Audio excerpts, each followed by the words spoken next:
네, 오늘의 첫 번째 주제는요. 현대차 인도법인 IPO입니다. 기다리고 기다렸던 현대차의 인도법인이 상장이 오늘이었죠. 네. 근데 이 주가 흐름이 좀 재미가 네. 없습니다. 차라리 뭐 최근에 많이 올랐다가 좀 빠진 거였으면 이게 뭐 네. 세론이다 이런 이야기도 좀 할 수 있을 것 같은데 그것도 아니고 네. 또 기아도 오늘 2% 넘게 좀 하락하는 모습이었거든요. 부품주도 뭐 이렇다 할 분위기는 안 나오는 것 같은데 사실 이 뉴스에 대해서 좀 기대를 했었잖아요. 네. 주가 우상향하기에는 아직 조금 무리가 있는 걸까요? 어떻게 바라보실까요? 저는 일단은 기회를 잃었다고 생각하진 않습니다. 음, IPO 효과가 분명히 있을 것 같고, 네. 다만 이제 현대차가 당연히 예상되는 거는 이제 자금 확보를 4조 5천억 규모로 했다라는 거는 변하지 않을 텐데, 이게 이제 오늘 IPO에 대한 이벤트에 큰 어떤 퍼포먼스는 없었습니다. 근데 이제 기회는 잃지 않았다고 생각되는 게 자금으로 해서 어떻게 재투자를 하는지가 시장에서는 주목을 할 것 같아요. 주주 환원 정책에 대한 부분들을 강화시킨다든지 그게 아니더라도 현금 자산을 다시 재투자해서 설비 투자에 대한 부분들을 얼마만큼 좀 키우는지 그러와 같은 뉴스가 한 번 더 기회가 있지 않을까라고 생각이 되고요. 저는 일단 뭐 재투자에 대한 생각이 가장 크지 않을까라고 생각합니다. 그러면은 그 투자에 대한 방향이 현지 생산에 대한 투자로 공격적인 투자가 나오지 않을까. 그러면은 지금 현대차의 가장 이 주 포인트도 국내 내수보다는 해외 시장에 대한 거점이거든요. 일단은 북미 시장과 유럽 시장에서 상당히 높은 점유율을 가지고 있기 때문에 그런 주도권을 계속해서 이어가려고 투자를 하지 않을까라고 생각합니다. 알겠습니다. 뭐 아직 기회는 잃지 않았다. 그래도 긍정적인 전망을 해주셨는데 그렇다고 우리 전태진 파트는 어떻게 네. 생각하실까요?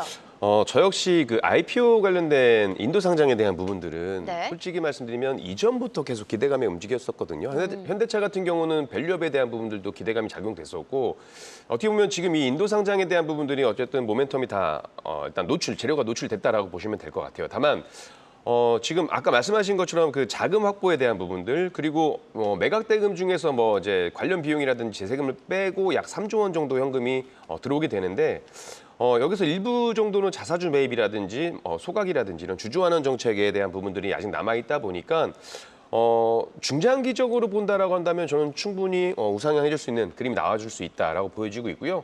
차트상 본다 하더라도 지금 하방으로 보게 되면 22만 3천 원 정도까지 지지는 나와주고 있는 구간이기 때문에 이 가격만 이탈하지 않는다 그런다고 한다면 뭐 좀 지지부진할 수는 있겠습니다만 그래도 천천히 우상향해줄 수 있는 모멘텀은 충분히 있다라고 보여지고 있고 여기에 뭐 실적에 대한 부분들도 지금 3분기 실적도 좀 기대가 좀 되고 있는 부분들 그리고 이 현대차를 가지고 우리가 단타를 하진 않잖아요. 그렇죠. 중장기적으로 봐야 되는 부분들이니까 좀 길게 가져가신다라고 보시면 뭐 나쁘지 않다라고 생각이 됩니다. 다만 전제 조건은 좀 있어요. 왜냐하면 제가 계속해서 지금 글로벌 매크로 환경에 대한 이야기들을 좀 드리고 있는데 만약에 글로벌 환경 증시가 좀 무너지지 않고 밀리지 않고 다시 한번 상승을 보여주고 우리 증시도 하방에 대한 부분들 나와주고 나서 우상향 해준다라고 한다면 현대차가 그렇게 큰 걱정하실 필요 없을 것 같습니다.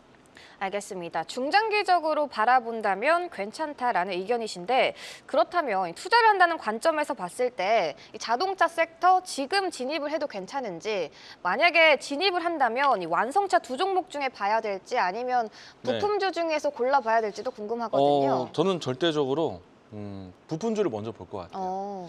일단은 주가 차트를 보면서 현대차에 대한 향방부터 좀 보도록 하겠는데 네. 지금 현대차가 일단 IPO에 대한 일정 전후로 해서 주가가 좀 부진한 모습은 있었거든요. 특히나 이제 IPO 청약 일정 기간 중에 하락을 했었습니다. 저는 이 하락이 별거 아니라고 생각을 해요.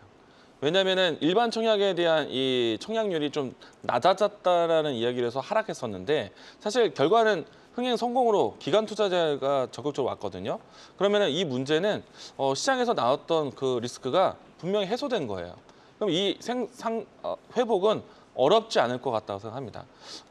그리고 이제 이 라인 때만 회복한다라면은 주가는 일단 하방 지지 만들어주면서 수렴되는 차트이기 때문에 충분히 현대차에 대한 주가 추세는 이상이 없다라고 생각이 될 것 같고요. 일단 현대차에 대한 걱정이 크게 되는 건 아닌데 여기서 더 중요한 거는 저는 이제 현재에 대한 재투자거든요. 그러면은 글로벌 시장에 대한 협력사를 가지고 있는 현대차 그룹과 협력하고 있는 기업들은 상당히 좀 좋은 모습이 되지 않을까. 네. 왜냐하면 현대차가 해외 시장에 대한 거점에서 투자를 적극적으로 하는데 당연히 협력사는 동반 성장하겠죠. 그런 측면에서는 부품주가 좀 더 유리하지 않을까라고 생각을 합니다. 근데 관련해서 부품주 뭐 화신이나 서현이와 지난주에 그래도 조금 흐름이 좋았던 걸로 기억이 되는데 오늘 네. 조금 다 하락하는 모습이었고 네. 그 중에서도 오늘 강하게 나왔던 게 또 HL 만도 쪽이었거든요. 그게 네. 좀 의외였는데 HL 네. 만도 쪽은 어떻게 바라보실까요? HL 만도 좋죠. 왜냐하면은 사실 HL 만도 같은 경우는 현대차 그룹뿐만 아니라 중국에 대한 공급도 사실은 또 하나의 또 안정적이고 글로벌 고객사가 좀 다양한 면, 그 전동화 부품에 대한 시장에 대한 확대가 되기 때문에 네. 가장 큰 유리한 기업으로 되고 있고요. 또 자율주행에 대한 키워드도 살아있는 기업이다 보니까 저는 뭐 만도도 괜찮다라고 생각이 되고요. 저는 일단 뭐 서현 이화라든지 화신을 많이 강조드린 편이거든요. 왜냐하면은 이 두 기업은 이 국내 생산뿐만 아니라 글로벌 협력체이고 특히나 화신 같은 경우에는 국내 판매 비중보다는 해외 판매 비중이 더 높아요. 그래서 이제 글로벌 협력사로서 이제 주목을 받기 시작한다면은 화신에 대한 그러니까 이제 그 성장폭은 좀 더 빠르지 않을까. 그리고 이제 주가 차트를 보시게 되면은 IPO 전후로 해서 이제 거래량이 유입되기 시작을 했고, 이제 최근에 와서 좀 빠른 상승도 진행이 되었는데, 지금 이번 주 동안에 조정받은 모습은요, 특히나 오늘 조정받은 거는 안 빠진 종목이 없죠. 그런 측면에서 좀 그렇죠. 아쉬웠지만, 여전히 저는 최선호주를 선택한다라면 저는 화신을 선택을 할 것 같습니다. 알겠습니다. 네. 부품주 내에서도 최선호주는 화신이다라고 말씀해 주셨는데 우리 전태진 파트너 네. 완성차와 부품주 중에 이광 파트너는 부품주를 우선시 봐야 한다는 의견이시잖아요. 그렇다면 동일하신 의견이실까요? 이건 자금의 성격의 문제라고 봐요. 그러니까는 투자금이 좀 많으신 분들은 현대차를 좀 가지고 여유 있게 가져가시는 전략이 맞다라고 보여지고 있고요.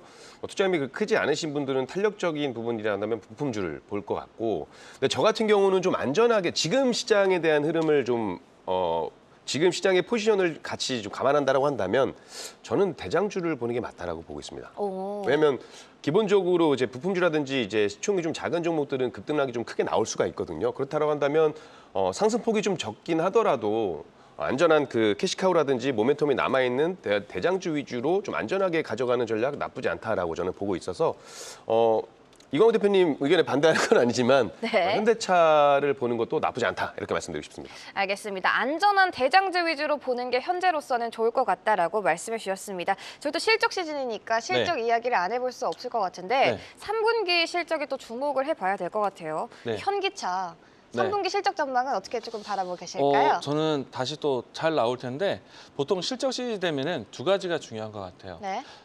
지난 분기에 대한 컨센이 어느 높이에 있는가.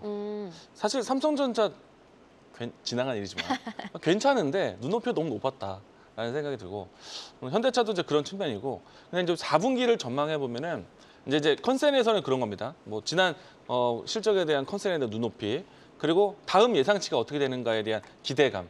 근데 그런 측면 본다면 현대차는 두 가지 모두 다 충족하는 환경에 있다. 그러니까 주가는 지금 안 좋아요. 그러니까요. 아직 안 좋은 거죠. 근데 저는 괜찮다고 봐요. 아까 알겠습니다. 추세선 그려드린 것처럼 추세를 모아가고 있는 위치이고 그리고 이제 실적 시즌이 되게 되면은 현대차 국내에서 잘 팔렸다는 이야기보다는 해외에서 잘 팔렸다라는 이야기가 더 크잖아요. 그런 것만큼 지금 환율이 한때 1,320원대까지 내려왔지만은 여전히 고환율에 대한 환경이 1년 동안 지속되고 있거든요. 그리고 이제 판매에 대한 시장 점유율도 높았고 그런 측면이기 때문에 실적에 대한 가이던스도 상당히 긍정적일 거고 마침 지금 시장은 변수가 좀 많이 출현했지만 환율이 지금 1,380원 라인대 있어요. 네. 그러면은 강달러 현상에서는 가장 유리한 건 수출 산업이고 특히나 자동차는 혜택받을 가능성이 있다. 그래서 적어도 현대차는 지금 추세를 모아가는 과정이고 적어도 올해 만들었던 박스권에 대한 흐름들은 계속 유지하지 않을까. 하방 지지가 좋을 것 같고요. 상단에 대한 신고가 위치까지 돌파하는 거는 조금 더 좀 지켜봐야겠지만은 일단은 무난하게 박스권 흐름은 유지할 가능성이 크다. 그리고 기아차는 덤이다. 라고 얘기 드리겠습니다. 알겠습니다. 3분기 실적 역시 긍정적일 것이다라고 전망해 주셨는데 그렇다면 전태진 파트너, 네. 앞서 완성차와 부품주에서는 이광무 파트너와 좀 상반되는 의견이시잖아요. 네. 그럼 3분기 실적이 긍정적일 것이라는 점에서는 어떻게 동의하실까요? 맞습니다. 현대차, 기아 3분기 실적에 대한 부분들은 좀 기사도 나온 게 있습니다만 최대 실적을 전망하고 있기 때문에 실적적인 부분에서는 의심할 여지가 없다. 그리고 아까 말씀하신 것처럼 강달러 현상에서 이제 자동차 관련된 종목들이 수출에 대한 부분들이 모멘텀이 있긴 한데 모르겠어요. 지금 이 트럼프, 그러니까 미국 대선을 앞두고 여러 가지 이야기가 나오다 보니까 현대차 개별적인 실적이라든지 이런 것들은 참 긍정적인데 다만 이제 그 불확실성으로 인한 좀 변동성을 보일 수 있다라는 생각이 있기 때문에 그런 부분만 좀 조심하신다고 한다면 현대차 충분히 계속해서 공략해 볼 수 있는 종목이지 않을까라고 말씀드리고 싶습니다. 알겠습니다. 3분기 실적도 함께 주목해 보시면 좋을 것 같습니다.